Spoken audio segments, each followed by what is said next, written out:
Rekomendasi broker ada ABS, dua jenis akun Sen dan standar. Ada promo rebate 30% untuk akun standar dan 10% untuk akun Sen. Linknya hanya tersedia di kolom yang ada di deskripsi. Untuk platformnya sendiri ada dua, MT4 dan MT5. Mata uangnya ada USD dan Euro. Yang paling penting adalah ada fitur free swap, di mana misalkan fitur free swap ini diaktifkan, tidak ada biaya tambahan untuk posisi menginap. Kemudian ada pilihan fixed rate, tetapi saya tidak terlalu suka. Dan yang terakhir adalah leverage-nya mulai dari 1:1 sampai dengan 1:1000. Sesuaikan juga dengan kebutuhan masing-masing. Pilihan deposit ada bank lokal dan dompet elektronik, dan hitungan menit baik deposit ataupun withdrawnya. Dari segi pairnya pun juga lengkap, forex mayor ataupun minor, komoditi ataupun oil, kemudian akun saham juga tersedia di MT5-nya. Kripto pun juga bisa di-trade di broker ABS ini. Khusus untuk akun Sen hanya bisa diakses dengan menggunakan link yang ada di kolom deskripsi. Tanpa link tersebut, akun Sen di ABS tidak akan bisa diakses. Assalamualaikum warahmatullahi wabarakatuh. Selamat datang di channel Efek Jurnal Trade. Baik rekan-rekan semua, update outlook untuk 1 minggu ke depan dari segi pair gold ya. Dimulai nanti tanggal 31 Maret sampai dengan tanggal 4 April 2025. Dari segi fundamental, triggernya untuk minggu depan ini dari China itu ada indeks manajer pembelian diperkirakan ada sedikit peningkatan. Kemudian malamnya indeks harga konsumen berkaitan dengan data inflasi dari Jerman ya. Cuman data perkiraannya itu masih belum keluar. 0,4 adalah data yang sebelumnya. Untuk tanggal satunya Audi itu akan rilis suku bunga diperkirakan tetap. Kemudian dari Indonesia juga ada inflasi, data-data inflasi ini juga akan dirilis, cuman ini skip ya. Kemudian sorenya indeks harga konsumen dari year on year-nya ini juga akan dirilis dari zona euro, diperkirakan ada penurunan sebesar 0,1% ya. Kemudian malamnya adalah indeks manajer pembelian manufaktur ISM dan GLOT. Perkiraannya yang pertama 52,7 ini diperkirakan turun menjadi 4,9, cuman sih untuk datanya itu nanti kita lihatin, misalkan yang keluar adalah masih tetap di atasnya 50 untuk kedua data di sini itu positif untuk indeks dolar, tetapi kalau misalkan di bawah daripada 50 tentunya akan negatif untuk indeks dolar ya. Dan hati-hati untuk GLOT, dari segi perkiraannya masih belum keluar. Kemudian di hari Rabunya itu kosong, cuman ada ADP aja. Data yang sebelumnya ini cuman 77, jadi hati-hati ya, data perkiraan juga masih belum keluar, nanti akan saya update di video lanjutan. Kemudian di hari Kamisnya fokusnya adalah malam klaim pengangguran awal, cuman untuk yang klaim pengangguran awal ini saya nggak antisipasi, cuman yang akan saya fokusin itu berada di indeks manajer pembelian dari segi jasa dan manufaktur ya. Jadi untuk minggu depan ini ada 4 data dari segi PMI. 2 data itu yang dirilis nanti di hari Selasa, dan 2 data lagi itu di Kamis. Kemudian event utama di hari Jumat, awal bulan NFP itu akan dirilis ya. Perkiraan yang pertama, rata-rata pendapatan per jam itu tetap. Kemudian dari segi NFP-nya sendiri itu diperkirakan ada penurunan, cuman hati-hati, biasanya data yang sebelumnya itu rawan direvisi.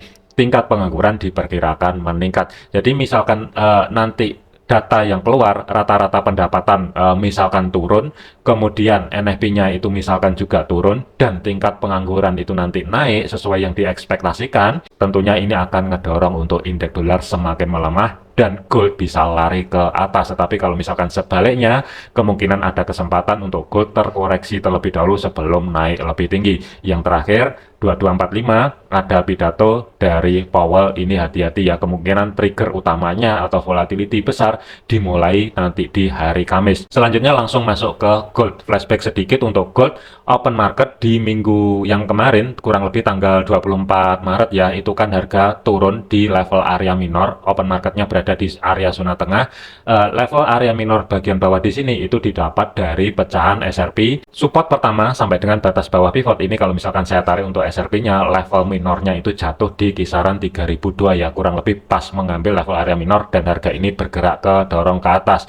Kemudian di batas atas pivot di sini sudah 3 kali sentuhan, kemudian terkoreksi ke bawah sebagai level kunci yang dibahasin di video yang sebelumnya. 3010 ini aman, kemudian harga langsung ke dorong ke atas. Untuk kenaikannya sendiri minggu ini itu sudah mampu mencapai level area resisten kedua weekly ya. Antisipasi di video yang sebelumnya sudah dibahasin, misalkan menjelang penutupan market kalaupun ada kenaikan dari segi gold, kemungkinan sudah tidak jauh-jauh di kisaran 3082, maksimum adalah kemungkinan masih berada di bawahnya 3095 ya, dan penutupan kemarin itu juga mepet dengan high yang terjadi di hari Jumat. Untuk penurunan sendiri, harga itu ketahan di level area minor. Mengingat untuk level area SRP yang minggu yang ini sudah selesai ya, jadi ini saya hapus dulu dikarenakan ada level area SRP baru lagi diperuntukkan nanti minggu depan. Sebelum masuk ke SRP weekly ya, flashback sedikit punyanya monthly. Jadi untuk monthly ini berlaku nanti sampai dengan tanggal 31 Maret ya, atau dari hari Senin.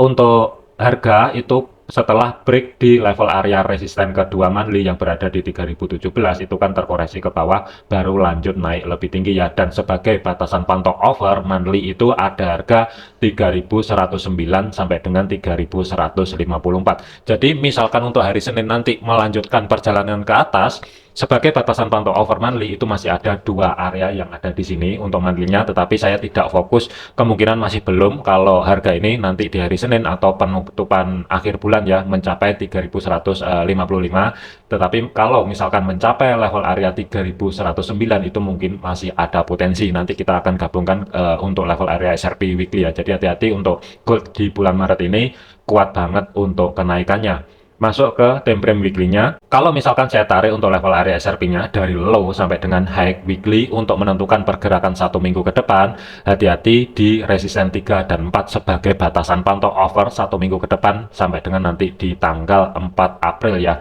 Ada harga 3160 sampai dengan 3180. Ini batas pantau over satu minggu atau zona yang saya blok abu-abu. Kemudian kalau kita lihatin dari segi time frame H4-nya, resisten 2 weekly itu juga menumpuk dengan resisten ketiga monthly antara 3109 sampai dengan 3116 ya, kurang lebih waspadai misalkan nanti ada kenaikan, zona yang saya blok hijau bagian atas ini tetap waspadai, kemungkinan masih ada peluang. Untuk open market sendiri, harga itu bergerak di atasnya resisten pertama weekly atau saat ini support yang jatuh di 3074 pemulatan ya. Untuk history high di minggu yang sebelumnya 3087-an ini adalah sebagai history high, nanti waspada ya, mengingat untuk open market minggu depan ini kan berada di atas. Yang pertama bisa aja ini nanti lanjut ke dorong ke atas mencapai level area antara resisten 2 weekly kurang lebihnya 3109 sampai dengan 3115, itu juga bisa terjadi. Cuman harga ini di pucuk dan sudah membuat ATH baru, jadi waspadai misalkan ada potensi koreksi dari segi time frame kecilnya satu ke bawah. Misalkan terjadi koreksi terlebih dahulu, yang akan menjadi antisipasi adalah zona tengah atau sebagai pivot, atau zona yang saya blok abu-abu 3055 batas atas pivot, 3044 ini adalah pivot itu sendiri, dan 3004 ini batas bawah pivot. Di kirinya kurang lebih juga ada zona demand ya. Jadi untuk pivot sendiri itu bertumpuk dengan level area zona demand. Waspadai misalkan ada potensi koreksi terlebih dahulu sebelum lanjut ke dorong ke atas mengerjakan level area resisten. Sebagai level kuncinya 3034. Selama harga atau daily close-nya masih belum mampu tutup di bawahnya 3034, untuk minggu depan ini ada potensi kemungkinan hati-hati waspadai arah atas terlebih dahulu ya. Kalau kita lihatin dari segi time frame H1, polanya itu juga kelihatan. Ini ada sideways menjelang penutupan market kemarin atau zona yang saya blok biru bagian atas di sini, waspadai. Jadi misalkan break high di minggu yang sebelumnya, ada potensi arah resisten 2 ini yang mesti diwaspadai. Cuman perlu diingat, hati-hati potensi terkoreksi atau misalkan terjadi aksi profit taking terlebih dahulu sebelum gold lanjut ke dorong ke atas. Kemudian batasan pantau bagian bawah sebagai support pertama itu ada harga 3017, support kedua 2975, kemudian batas pantau over ada harga 2931 sampai dengan 2910. Ini saya skip dulu. Jadi sebagai level kunci, misalkan untuk gold sejelek-jeleknya ada terkoreksi ke bawah, saya lebih prepare pantau untuk kunci berada di 3034. Selama daily close-nya masih belum mampu bergerak di bawahnya level area tersebut, waspadai potensi arah atas terlebih dahulu. Jadi untuk kesimpulannya, gold satu minggu ke depan ini planning swingnya saya lebih prepare persiapan untuk cari ancang-ancang setup buy, tetapi akan saya tunggu dulu apakah untuk hari Senin ini langsung lanjut ke dorong ke atas bergerak menuju resisten kedua weekly antara 3109 dan 3115, atau dia break high di minggu yang sebelumnya, koreksi dulu agak dalam baru lanjut ke dorong ke atas. Ini yang mesti dia waspadai. Harga saat ini tuh berada di pucuk. Biasanya kalau open market diawali di atasnya resisten, itu ada potensi break atau tidak break high di minggu yang sebelumnya, itu rawan terjadi koreksi terlebih dahulu sebelum melanjutkan perjalanan ke atas ya. Jadi untuk swingnya, sementara saya lebih prefer menunggu terlebih dahulu bergerak atau harga ini ke zona tengah atau sebagai pivot, dan sebagai kuncinya daily close selama belum mampu bergerak di bawahnya 3034, tinggal tunggu konfirmasi pembalikan arah, harga di atasnya zona tengah atau sebagai pivot, kemungkinan referensi buy akan aktif. Dari segi targetnya, kalau mau pentokin ke resisten 2 weekly, ruang gerak sekitar 700-an pip. Cuman ini adalah skenario pertama, antisipasi misalkan terjadi koreksi terlebih dahulu. Tetapi kalau misalkan gold tidak mau terkoreksi ke bawah, ya tidak menutup kemungkinan nanti akan ada planning buy selama harga tidak mampu bergerak di bawahnya 3073 ya, minimal H4-nya. Misalkan untuk hari Senin,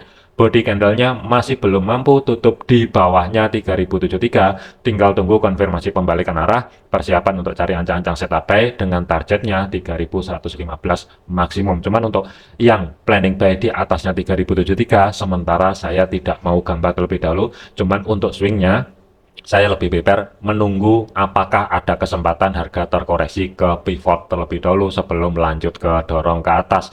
Untuk day trade-nya ya tidak menutup kemungkinan akan ada buy atau akan ada sell. Silahkan cek sendiri dan sesuaikan juga dengan planning ataupun analisa masing-masing level area SRP di sini. Ini biasanya sentuhan pertama akan ada reaksi ya. Kalau misalkan mau dijadikan untuk day trade-nya, baik buy ataupun sell, sesuaikan dengan planning dan analisa masing-masing. Kemudian tambahan satu lagi, perjalanan dari segi dasawarsa ya. Untuk gold saat ini itu harga sudah mampu bergerak di atasnya zona yang saya blok orange ya. Ini di video yang lama itu sudah saya bahasin. Batasan pantau overnya nanti sampai dengan tahun 2025 sementara berada di 3189. Harga saat ini itu mendekati level area resisten yang berada di 3093. Jadi untuk peluangnya gold kemungkinan masih bisa lanjut sampai dengan nanti di tahun 2025 ya. Kemungkinan pentok harga itu berada di 3189 terlebih dahulu, baru potensi koreksi besar-besaran itu kemungkinan akan ada sebelum gold lanjut lagi di atasnya 3200 ya. Kalau kita lihatin dari segi time frame H4-nya untuk gold level area dasawarsa, waspadai sudah hampir mencapai level area resisten terdekat yang berada di 3093 ya. Ini rawan biasanya setelah break di resisten, potensi koreksi itu ada. Nanti misalkan untuk minggu depan ini harga mampu kedorong di atasnya 3093, potensi pergerakan harga selanjutnya itu berada di 3146. Ini untuk jangka panjangnya, tetapi jangan dilupakan apakah ini nanti langsung kedorong ke atas, cuman waspadai koreksi terlebih dahulu sebelum ke 3146 ya. Dari segi level area SRP perjalanan dasawarsa, pantau terlebih dahulu misalkan ada penurunan di kiri di yang saat ini berubah fungsi sebagai level area support 3028, ini hati-hati. Jadi selama gold masih belum mampu bergerak di bawahnya zona yang saya blok orange dengan batas bawahnya 3028, waspadai potensi arah atas untuk jangka panjangnya. Silahkan padukan sendiri untuk jangka panjangnya atau SRP weekly-nya dan padukan juga dengan analisa masing-masing. Gold saya lebih prepare persiapan untuk cari ancang-ancang setup buy. Satu catatan, waspadai potensi koreksi untuk minggu depan sebelum gold naik lebih tinggi, itu hati-hati ya. Dan ini berada di pucuk, misalkan untuk rekan-rekan yang mau cari ancang-ancang setup buy, sebaiknya dipikirkan terlebih dahulu. Jarak untuk stop loss amannya misalkan konteksnya day trade itu berada di bawahnya 3066 ya. Jadi saya masih belum mau gambar untuk planning yang pertama, tetapi nanti akan saya update di video lanjutan misalkan ada kesempatan ya.